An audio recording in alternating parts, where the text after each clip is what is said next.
చేస్తది. ఎలానో మనకు తిరిగొచ్చి మనకు ఏదో రకంగా మనకు డబ్బులిచ్చే సేవ చేస్తా ఉంటది. అంటే మార్గం తయారు చేస్తది డబ్బులొచ్చేదానికి. Number 13, number 31, number 92, number 29.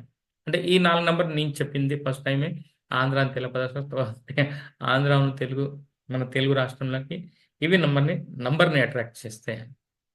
అయితే నంబర్ అట్రాక్ట్ చేసినప్పుడు కంపల్సరీ చూసుకోవాలి మీరు. మా ఫోను నంబర్‌లో ఇది ఉన్నాయా? లేవా? ఈ నంబర్స్ ఉన్నాయా? లేవా? ఎలాంటి నెగెటివ్ నంబర్స్ మన ఫోను నంబర్‌లో ఉన్నాయి? ఎలాంటి పాజిటివ్ నంబర్ మన ఫోను నంబర్స్‌లో ఉన్నాయి? అలా మనం చూసుకోవాలి. అయితే 2882 నంబర్ హాస్పిటలైజ్ మీద బాగా డబ్బు ఖర్చయితే మేము చెప్తా ఉంటాం. హాస్పిటలైజ్ అంటే మీరే హాస్పిటలైజ్ పడేదాని గురించి కాదు. మీ ఇంట్లో ఎవరైనా హాస్పిటల్ పడితే ఆ డబ్బులన్నీ అటు హాస్పిటలైజ్‌లో ఖర్చు కావచ్చు. అంటే ఎక్కువ హాస్పిటల్‌కి డబ్బులు పోయే దాని గురించి మేము చెప్పాం. 82 నంబర్స్ మన ఫోను నంబర్‌లు ఉంటే ఇలా జరుగుతాయని. అప్పుడు మీరు చూసుకోవాలి. ఇలా జరుగుతాందా? లేదా? ఆ! జరుగుతాంది. నాకిలా అప్పుడప్పుడు అయితన్నప్పుడు అప్పుడు మీరు ఫోను నంబర్‌ని ఈజీగా మార్చుకోవచ్చు. ఇయాల నేను మీకు